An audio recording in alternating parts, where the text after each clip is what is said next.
फिर से किलेबंदी कर दी गई है।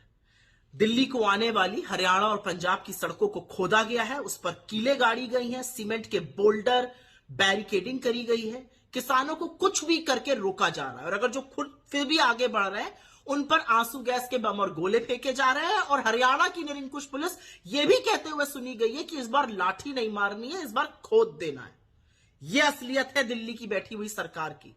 लेकिन मैं पूछना चाहती हूं, दिल्ली आने में गुनाह क्या है? क्या दिल्ली के रामलीला मैदान या जंतर मंतर पर अब किसान विरोध प्रदर्शन भी नहीं कर सकते?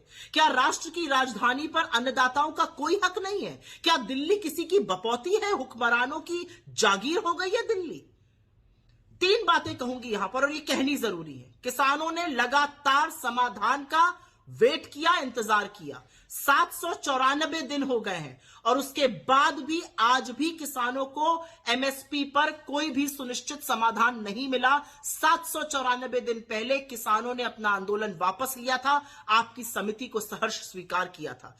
6 महीने से पूछ रहे समिति का क्या हुआ, सरकार के पास कोई जवाब नहीं है। बजट आकर चला गया और असलियत यह है कि उस बजट में कृषि में कभी 4.5% से ज्यादा खर्चा होता था, अब वो घटते घटते घटते 2.5% के करीब आ पहुंचा है। स्टैंडिंग कमेटी, स्थायी कमेटी पार्लियामेंट की यह बता रही है कि 1 लाख रुपए से ऊपर, 1 लाख करोड़ रुपए से ऊपर जो कृषि का खर्च था वो राजकोष में वापस कर दिया गया है। तो किसान क्या करे? वो किसका मुंह देखकर बैठे? और अब एक नई भ्रांति फैलाई जा रही है। चरण चुंबक मंडली के पास साहब की ओर से व्हाट्सएप पर एक खर्रा आया है, अरे 11 लाख करोड़ खर्चा हो जाएंगे अगर एमएसपी लग गई।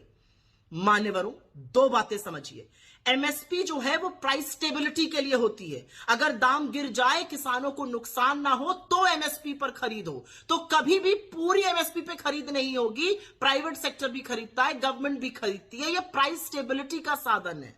कोलैप्स जब प्राइस होता है तब आती है, लेकिन इतनी समझ में आपसे कहां आशा करूं। दूसरा, इतनी उत्तेजना और इतनी चिंता 14.5 लाख करोड़ का जब ऋण माफ किया गया बड़े बड़े पूंजीपतियों का, तब नहीं दिखी। जब कॉर्पोरेट टैक्स काटा गया 32% से लेकर 22% और 4.5 लाख करोड़ का घाटा सहा भारत सरकार ने, तब इतनी उत्तेजना नहीं दिखी।